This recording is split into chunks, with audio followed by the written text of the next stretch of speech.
The Ride Home Rants podcast is brought to you by Reaper Apparel Company. Reaper Apparel offers a casual line of superb fit, finish, and comfort. We design for those who refuse to die slowly and choose to live untamed. For those who aren't afraid to face the dark, for the ones that thrive in it, and for those who can appreciate life through a grim lens. That's Reaper Apparel Company. Go to the link in the description of this episode, use the promo code Mike Bono, and get 10% off. Also, the Ride Home Rants podcast is brought to you by my own personal merch store, the Stupid Should Hurt merch store. I have hats, I have t-shirts, hoodies, coffee mugs, water bottles, notebooks, you name it, I've got it. The description and the link for that will be in the description of this episode.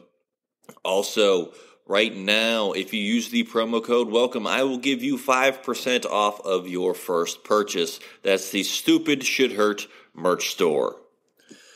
Also, the Ride Home Rants podcast is brought to you by Tactical Brotherhood, all American-made apparel, which helps support the Second Amendment. You can also find all this in the description of this episode with the link, Tactical Brotherhood. Part of every proceed does go to helping veterans, as it is a very good cause. All American-made products made right here in Minnesota. Go and check them out. Use the promo code PATRIOT15 to get 15% off your purchase. Now, let's start the show. Welcome, everybody, to another episode of the Ride Home Rants podcast. This is, as always, your host, Mike Bono. I got a great guest for us today, but first and foremost, the Ride Home Rants podcast is brought to you by my own personal merch store. That is the Stupid Should Hurt merch store. I have hats, hoodies, t-shirts, book bags, you name it. I got it. I even got a very special Halloween line out there now. So if you use the promo code Holiday End on the Halloween collection, I'm going to give you 25% off your first purchase at the Halloween collection. Again, the Stupid Should Hurt merch store, link for that is going to be in the description of this episode. That being said, my guest today comes to us from Cleveland, Ohio, and he is originally from California, though, so we're going to get into all that. He is in admissions at Notre Dame College. Cory Bennet joins the show. Cory, welcome to the show, my man. Thanks, dude. Thanks for having me. Appreciate it. Hey, not a problem. So, first and foremost, I got to know, California to Ohio, how do we make that transition? So do you want the whole story of how it happened? Sure, yeah. Okay. So in 2018, I bought a book, that was written by my future wife. And, so I read the book, really loved the book, fell in love with it, emailed her, told her how much I liked the book and stuff. And we started a little friendship, and then we got more serious and fell in love. And she lived in Ohio. I lived in California. And this is in 2020 during the pandemic now. And so we would fly back and forth and see each other and stuff like that. But then we made the decision that we'd live in Ohio because she has a son. And so I moved out here to be with her. And that's that. Hey, you know what? I was really hoping it wasn't going to be anything worse than that. That's a phenomenal reason to come to Ohio. Yeah, it's a great reason. Oh, not a problem. So I got to know this too as well.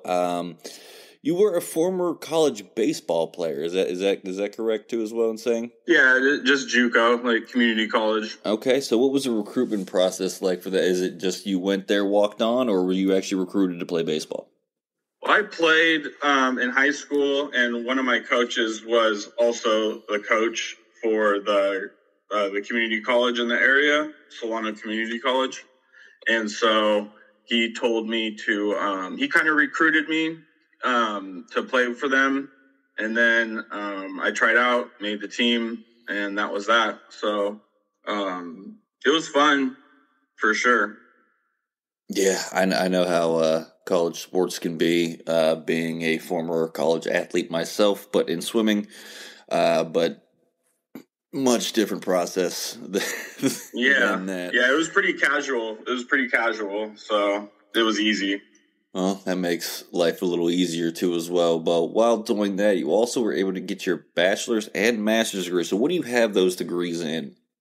I have my bachelor's degree in English literature from Cal State East Bay, which is in the Bay Area, like 10 minutes south of Oakland in the East Bay.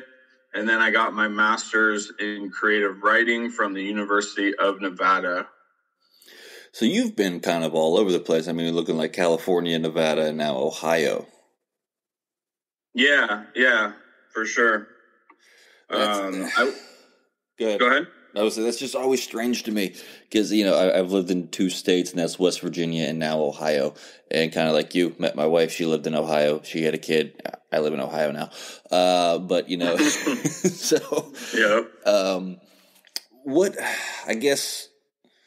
How do I want to phrase this? What were the differences between the 3 states? Obviously, I know the weather in Ohio is the big one. Yeah, definitely the weather. People drive a little bit different out here, I noticed, and walk like in downtown Cleveland, people walk a lot faster than they do in California. People in California are super chill, and it's like we're just walking slow, nowhere to be fast. And the weather for sure, and just like I would say the psychological, like the emotional parts of like people are a little bit different out here. Okay. People in California are either like dreamers, like they have a big dream, or they're like at the end of their rope kind of thing, and that's why they came out there. They say if you're a native of the Bay Area, your ancestors were a 49er gold digger and a whore, most likely. So,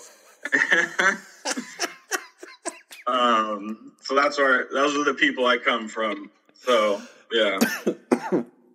Oh man, yeah. Was not expecting that. That's the best thing because I got an uncle that now lives in California.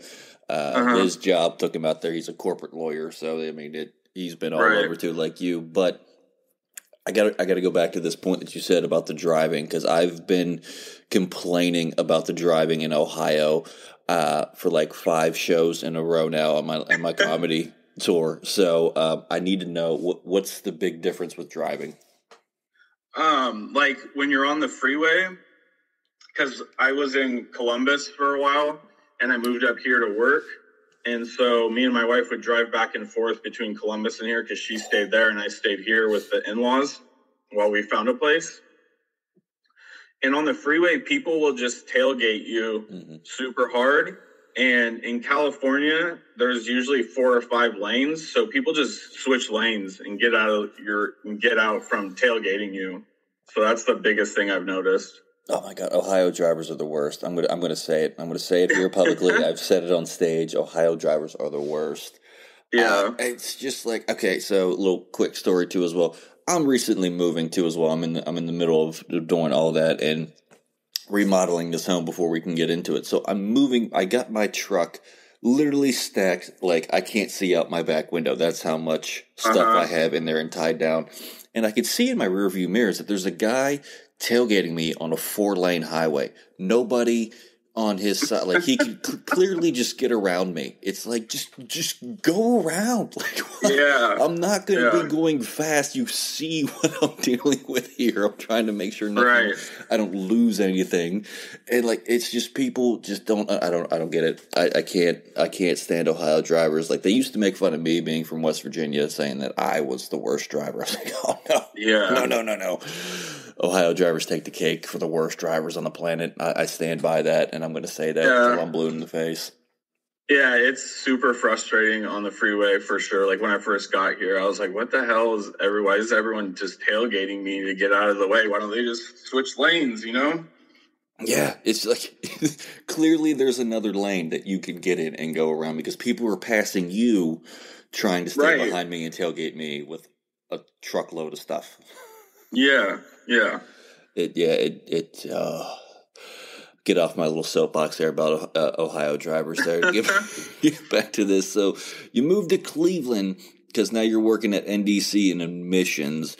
Were you, is that all you did there, or was there something else that you did there at NDC? No, I got hired as an admissions counselor. So I was doing that for incoming freshmen, first year freshmen and stuff since March. And then I recently moved over to doing adult students and grad students and online students. Okay. Now I always got to check Johnny's facts here because he says you were an adjunct professor this year, right? Is that correct? Yeah, I'm teaching my first class. It's an English composition course. How is that going now? Are you teaching like the college students or kind of like what you were doing in admissions, the adult students and everything like that? No, I'm teaching, this is like a freshman course, so they're all like first year freshmen. It's good. The curriculum is pretty rigid, so I can't get too off the rails with lecturing and stuff. But the students are good and they make it fun and make it worth doing for sure. So, like you said with lecturing, would you prefer to be just more of a lecture course, or is it just the curriculum itself that's kind of gearing the class? Yeah, I'd much rather do like something where I'd have more freedom in terms of lecturing, like maybe a creative writing course or something on like teaching about the novel and things like that, or the short story, something where I could, just talk about it at length. Because that's what I have an art degree, so this is like a rhetoric course, like for persuasive essays and stuff. Oh, okay. And I didn't take any classes on rhetoric. I took all art classes on creative writing, so I don't even have the education there, but I'm making it work. I'm trying to teach them how to write better, so I veer off the curriculum once in a while when I think that I see something that's like important for them to learn. I think all professors do that a little bit, you know what I mean? Just trying to think back to when I was in college. Like, I think like all professors are like, yeah, this is what it says in the book and the material, but here, let's learn the real reason to do it, you know? And I appreciated that with the professors that I had at Bethany College, you know, where it's like, all right, yeah, here's what it says, but here's the real reason we're going to be doing this. Yeah, or just like if I know things from my experience in education that I wish I learned or I think are important, then I'll add that into the curriculum. Like just yesterday, I was teaching them basic things about how to write a good sentence because I don't think anyone's ever taught that, you know? Like no one's ever taught how to write like a simple, good sentence. You're not wrong with that. I mean, I can see it now. My son's 13 and in 8th grade, and just some of the things, it's like, wait a minute, what are they teaching you right now? Like, because he brought home something that I had to sign, and he had to sign it too as well, some type of permission slip. I was like, all right, dude, I need you to sign here. He was like, what do you mean? I was like, I need you to sign your name in cursive. He goes, oh, I don't know how to do that. I was like, you need to learn that. You're in 8th grade and you don't know how to. I was like, have they taught you cursive? He goes, no, everything's done on the iPad, so I don't know how to write in cursive. Oh my god, dude! I was like, all right, well, you know, for now, just connect your letters. That's the easiest way. That's the easiest way of putting it. Just connect the letters. Do your best. I'll yell at your teachers later because this is like, come on, cursive. He should have learned that like years ago. Right, and you're right. I can't tell you. You know what? I've worked in sales too as well, and I can't tell you how many young kids would come in. I was like, all right, I need a signature here, and they're like, oh, I'm 18 and I've never had to write in cursive. I was like, just make your mark. Then I don't know what to tell you. Just like, we used to in elementary school. We used to have to go up on the overhead projector and practice your cursive in front of the whole class, and everyone would dog you if you had crappy writing, you know? Absolutely. That was the thing, like on the blackboard or on the overhead. Yeah, always had to go up. I remember when they were teaching us, we had like these stencils that had the cursive in it. That way you could kind of like trace it to start to learn how to write in cursive. I don't know. It's a different time. I don't understand it, but not my call, I guess. So, you being in higher education, how do you like being in higher education now? I love it. I did higher education in California, a similar job, but also worked in the prison inmate education program. Okay. Which I'm trying to get started out here a little bit too. So I love working in higher education. I'm a first generation college student, college graduate. So it's really important to me, and like I take it very seriously, and I'm passionate about it because it's really changed my life. You know, like all those experiences in education and all those teachers and professors I've met who are now my friends, write letters of recommendation for me and things like that. Like it's a whole new world opened up. I get it, and I understand you moved here for the wife. You were in Columbus. Why the move to Cleveland? We wanted to be closer to his biological father so that our, like, when we drop him off and stuff wasn't so much distance, because he lives in Cuyahoga Falls. So it was like 2.5 hours on the weekends, and it was killing all of us, kind of. And her parents live in Akron, so we wanted to be closer to them as well. Okay, family, I get it. And just like the school districts up here are a lot better than in Columbus. I mean, they were just on strike and stuff. Like, they weren't even teaching. Yeah. And, like, we're in the Kenston school district out here in, like, Bainbridge and Chagrin Falls, which is really good. So it was just better all around for everybody.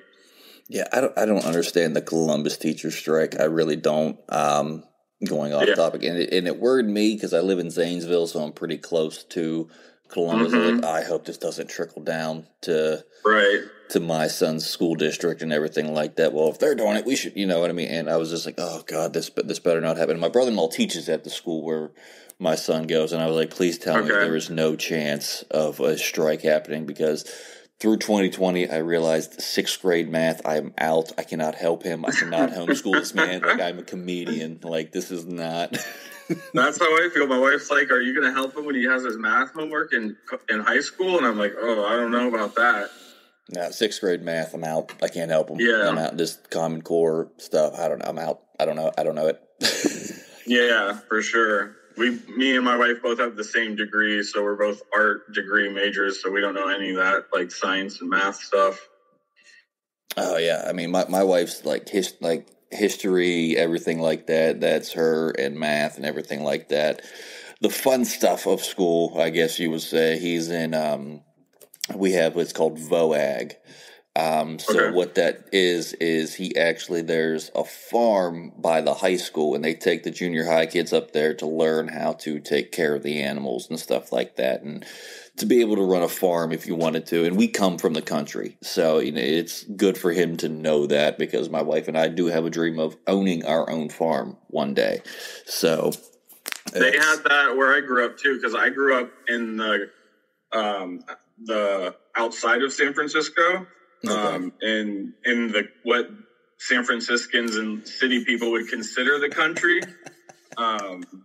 So they actually had a farm program like that too, where I grew up.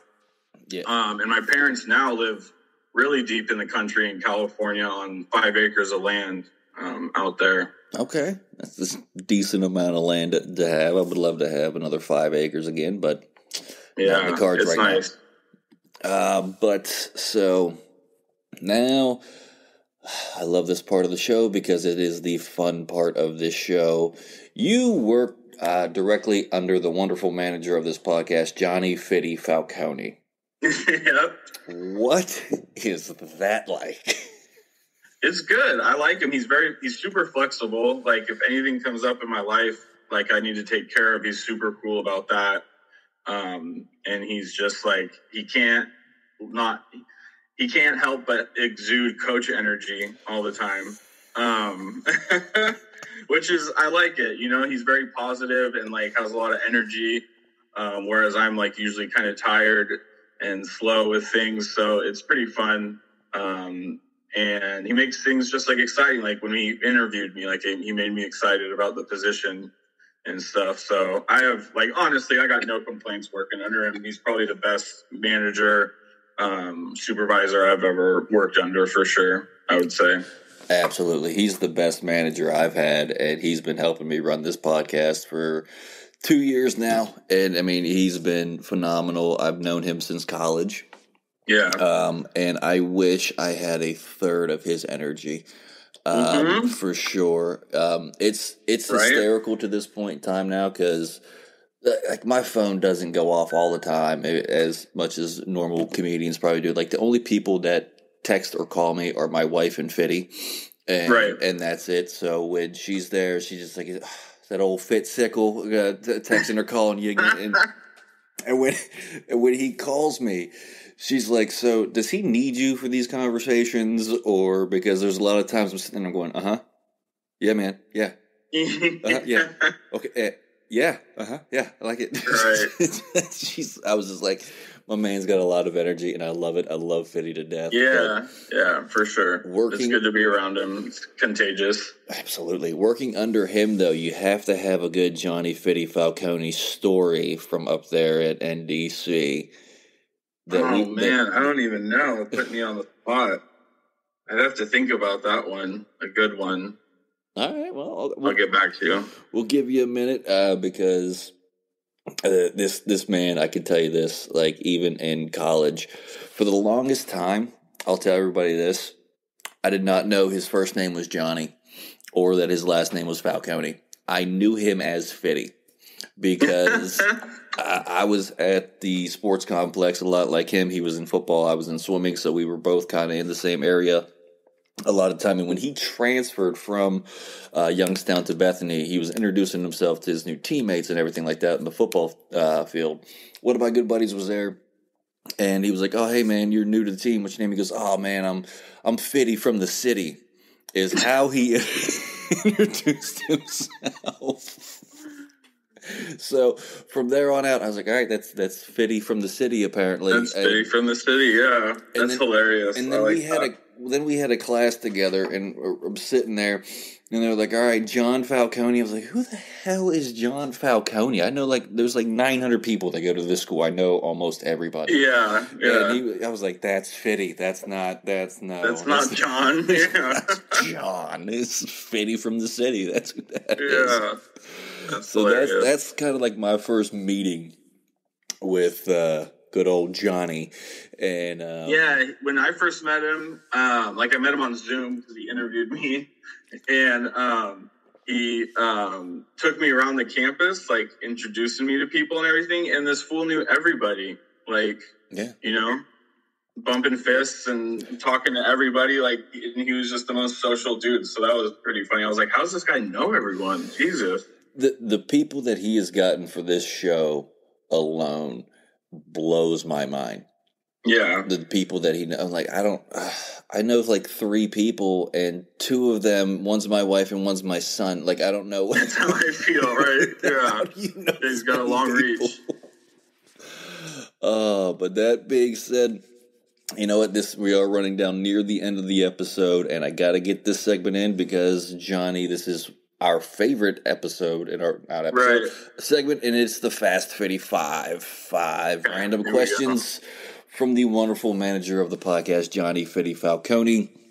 And Cory, man, these have nothing to do with what we've been talking about for the entire time, so kind of rapid fire, but you can elaborate if you need to. So if you're ready, here we go. Yeah. All right. Question number 1.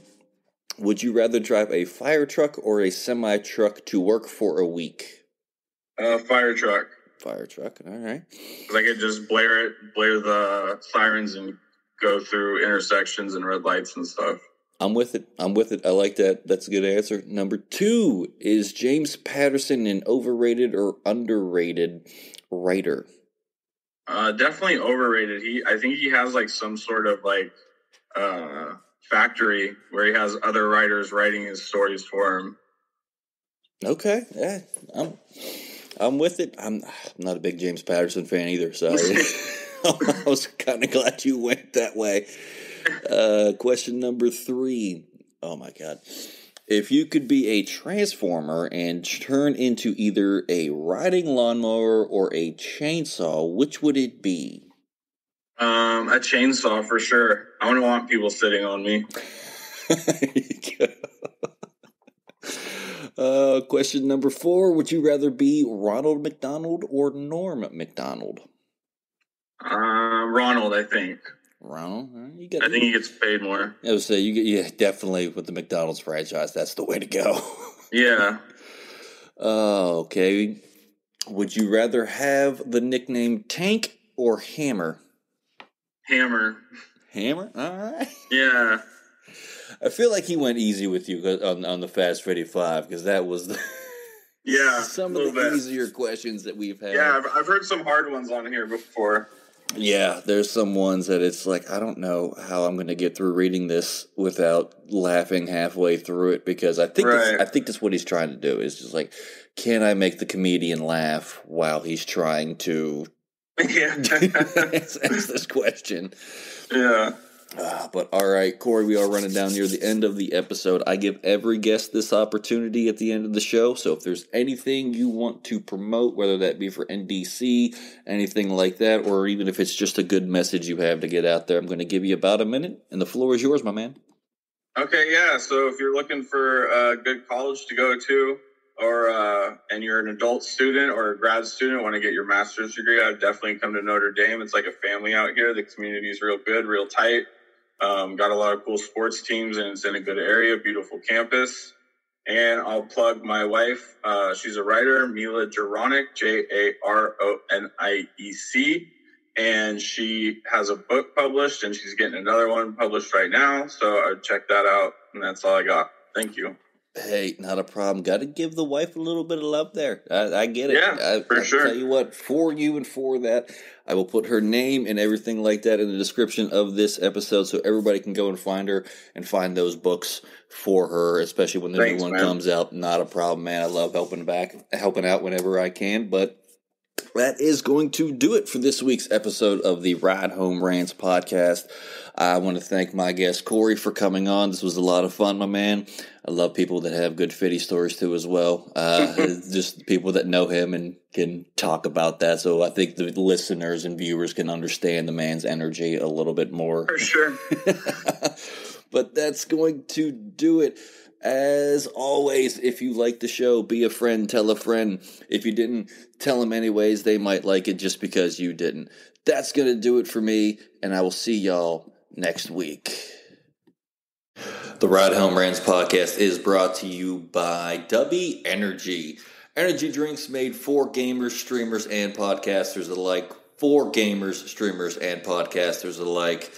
Go to the link in the description where you can find the best energy drinks out there. Less caffeine than a cup of coffee.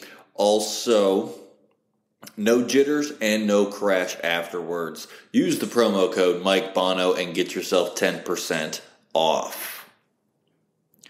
Also, the Ride Home Rants podcast is brought to you by my favorite sponsor of the show, and that is Shankit Golf. Golf apparel made for the everyday golfer. We might not go out and shoot a 6 under par. We're probably going to shoot a 6 over par, but this is going to give us the gear that's going to help us rock it on and off of the course. Go to the link in the bio, use the promo code Mike Bono, and get yourself 10% off there as well.